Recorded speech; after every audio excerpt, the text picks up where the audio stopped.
Ganito pala gumawa ng isang hashman na refrigeration na ginagamit sa restaurant. So bago gagawin natin, mag-assemble pa tayo ng ating patungan. Dito po yung compressor, condenser at air piping natin yung ating system.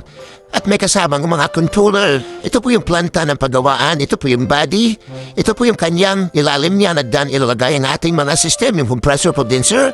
At ito naman yung ating coil system na ating pinafabricate. Hindi ko napakita sa video.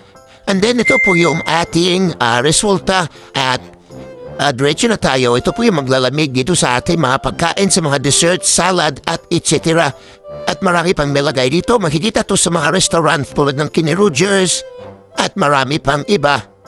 So ngayon, yan po maglalamig ng ating tangke para magkaroon po ng preservative o malamig ating pagkain. So ito po yung ating body. So, gagawin po yan, assemblin, at ito po ating system, papakita natin. Ito naman yung hot. So, sa ilalim nito, dito nakalagay, na-mount na natin. Dito po yung ating condensing unit. No, so, yung ating compressor, sapto na yung karga, may set glass po tayo, capillary.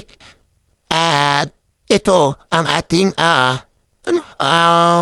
visual na makikita.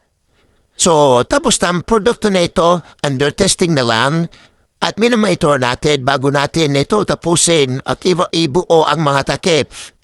Bago natin deliver sa ating customer, tiyakin natin na maayos po ating makina. No, so 1-year warranty ang sinusupply po natin for Sunday board and service. At ito naman yung tinatawag na hashman na built-in combination mayroong hot and cold. Sa makikita ito sa mga restaurant. Ito banda ito at yung Bain-Marie. Ito yung mga maita pagkain.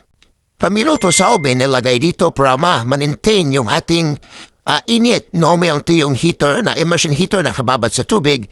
At mayroong automatic controls para mag-automatic refill yung ating Bain-Marie.